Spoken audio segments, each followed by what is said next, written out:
Hello and welcome to my YouTube channel. Regular viewers will know I review many photographic, audio and video related products. Well, today we're taking a brief look at the Sony FDR X3000 action cam, and here it is. Now, I didn't buy it as an action cam because I'm not an action man. By heck, I'm not, I don't do that. I bought it because of its compact size, and look how tiny that is. That is really, really nifty. It's kind of similar to the GoPro in what it does and its size and all the rest of it. The GoPro, I mean, I've got it in a housing, but the GoPro's really tiny, really, really nifty little camera. But this one's more square. The GoPro's square, this one's oblong. But the two major differences, the GoPro has digital stabilization, where the Sony has optical image stabilization, which apparently is better. And I've yet to really compare the two to see, because I like both. But that's got optical image stabilization and it's got a built-in mic input. That is phenomenal for me. I'm really keen on getting good quality sound. And on the back here, you have your input on the back, little red socket there for plugging the external mic in. Whee, that's awesome. Nowhere to mount it, of course, but you have to mount it on, you know, on your grip, on your tripod, whatever. There's various ways of doing it. But this is the Sony X3000. Let me take that lens protector off. So it came, I got it as part of a kit. So I got it with the viewer. Get that off of there somehow. Come on. I got it with the viewer, so the camera and the viewer came together. And that's another clever thing with this particular camera.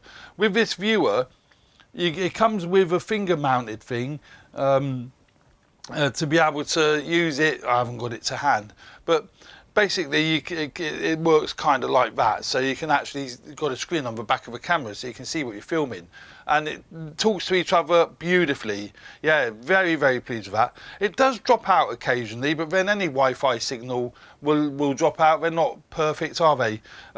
But great little combination of these two. Really like the combination, and very pleased with the results. There we go. Look, you can see that's straight. So there's no syncing up.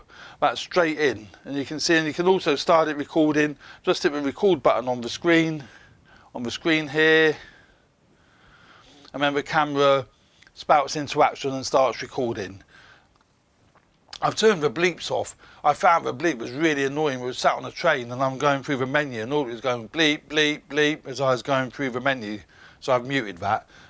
So that's a great combination, works, you know, pretty well. I wouldn't say 100%, but it does work pretty well. I bought separately this grip, which also acts as a tripod. So that's great when you're out and about. And the screen just slots in there, and then you've got yourself a really nifty, you know, piece of kit for selfies, you know, vlogging. And that's what I bought it for, really. I want to have a go at doing more vlogging. I'm not confident with vlogging, so I needed something that was quite compact and would, you know, still do the job and produce really good quality. It's 4K 30p, does 4K 60p as well. Well, 25p, sorry, 25 and 50. I'm getting confused now. 30 and 60 is American. We're in England, so it's 25 and 50. But there we go. Look, works really well on there, and you can see probably. Oh, you can't see. The screen's in the wrong. The monitor's in the wrong place. You can see there. You've got the screen, and the camera can see. Sorry, the screen shows what the camera's showing. So, of course, when you're recording yourself, it's great because you can clearly see that you're in shot. But the nice thing is, actually, this camera's got a wide-angle lens. So even if the screen went out, it's not a big deal. I actually used it virtually all day without the screen because I lost communication. I don't know what happened. But because of a wide-angle lens, as long as you've got eye contact, it's pretty damn good. You're not gonna be out, and even if you are, it shoots 4K, so you know you can crop it in and you can make adjustments if you really need to. So yeah, great little camera, waterproof in its housing. So I did some underwater filming in the pond. Very pleased with the results. And it has a crucial thing in it has got a mic jack on the back here, which is great. Now, the only minor thing, when you've got it in the housing, which is understandable, it's not a minor thing in the sense of, you know, but when you've got it in the housing, then there is no way of plugging your mic in, because obviously the housing has to make it waterproof. But, you know, that works out really well. But the only other thing, what I discovered, everything fits in that housing, nice and tight and snug. Record button on the top. You can set the record. You can hold the button down. So when you've started it recording, it won't record now, you see, because I've put the hold button in. So once you've started it, like that, with red lights on, you can put the hold down so it doesn't accidentally get knocked. I think that's ideal for when you're on a bike or when you're doing you know, any extreme sports. You don't want it getting knocked, do you? Obviously, you don't want the recording to stop.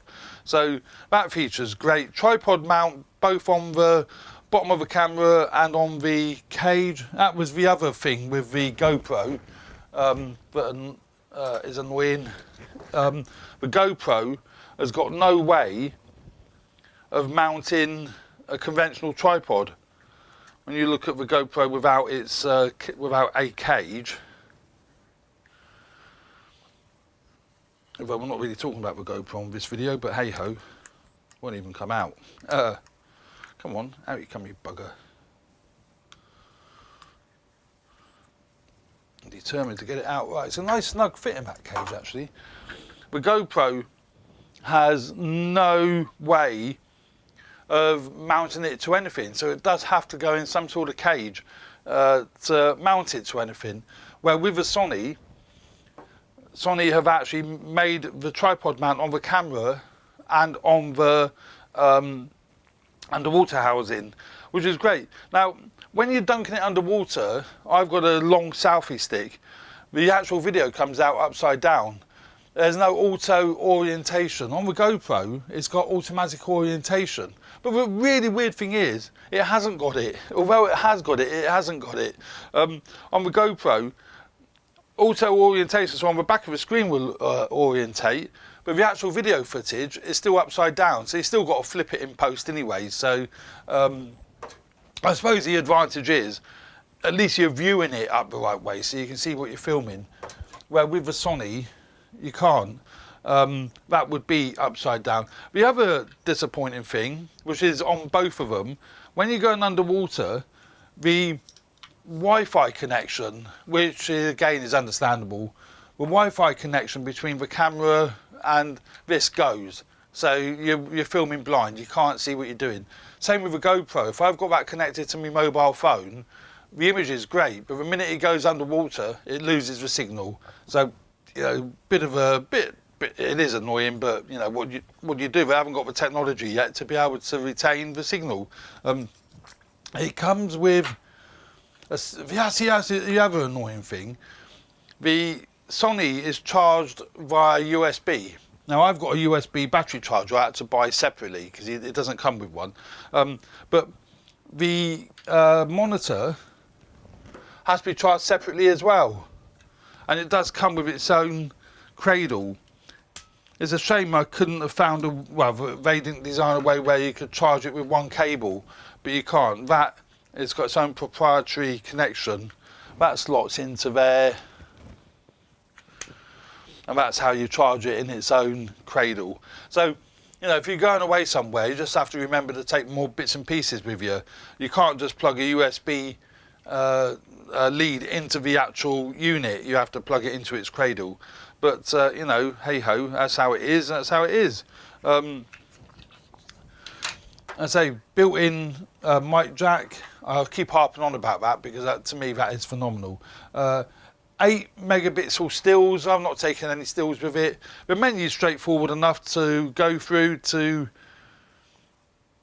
you know, get to the various things such as your stills. Well, I did have to consult the instruction manual a couple of times, because it's not a manual, it's a flimsy bit of paper, because it's not always obvious when you're going through. Let's take it out of its case actually. It took me a little while to figure out how this case works as well, but like with anything in life, once you get to know, it's actually straightforward. But yeah, the menu itself is a bit convoluted. You have to know it. It's not bleeding obvious, but that's pretty typical of Sony, isn't it?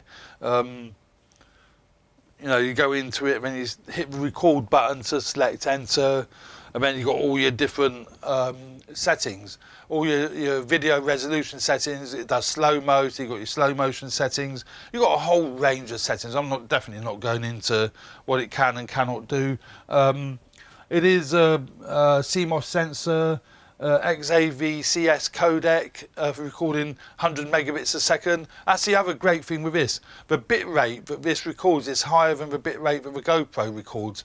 I've not really seen any, in real terms, any massive, well, any difference really in image quality between this and the GoPro. To be honest, I think they're both as good as each other. But if you're doing any intensive grading or any intensive editing, 100 megabits a second is going to produce better results than 60 megabits a second that the GoPro produces.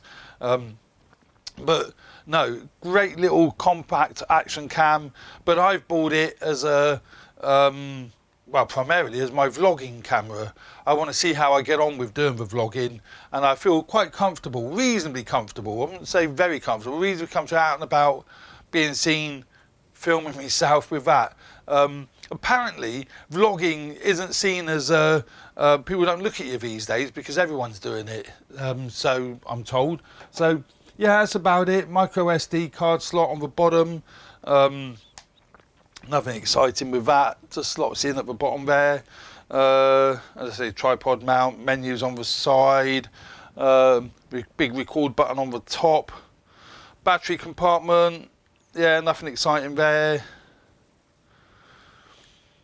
It's a bit fiddly getting the battery in and out, but standard MP BX1, which you'll find in the RX100 range of cameras. They're very common, very cheap to buy as well. So, you know, and I got probably about hour and a half record time from it. So I was very pleased with that. Might have been a bit less than that, but I was extremely pleased with that. I didn't have an issue with that at all. I mean, spare batteries are so tiny. I mean, look at the size of it. You know, shove those little batteries in your pocket, can't you? So, you know, who cares? That slots in there. That's all a little bit plasticky and a bit fiddly, but you know, it's got a lock there as well, so you can lock it and it won't accidentally open. Good lens, nice quality Zeiss Tessar lens, so you know, that's what helps give it its really good images. What else is written down here? That's the main things really. Yeah. It's got GPS built in. I've never ever played with that. I can't really see the benefits of that. Well, there is if you go and, yeah, I suppose that's unfair to say. Of course there's benefits in it logging the metadata of a GPS, you know, signal. If you're going away somewhere, you can pinpoint exactly where. But I don't know how that works with video files. Because I don't think it can it? GPS metadata will only work with still images, won't it? Or would it? Is there a way of getting it to work with video files? I don't know. But there we go. Look at my other video to see what you think of the actual image quality.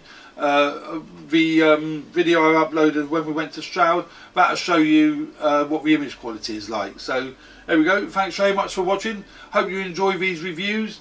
That was a brief overview of the Sony FDR-X 3000 action cam. So thanks for watching, hope you enjoy it. If you do, will you please subscribe? I do love these subscriptions. It does make it well worthwhile doing these videos, and hit the like button if you enjoyed this and found it useful. So once again, thanks for watching my channel, and stay tuned for more videos. Thanks again, bye for now.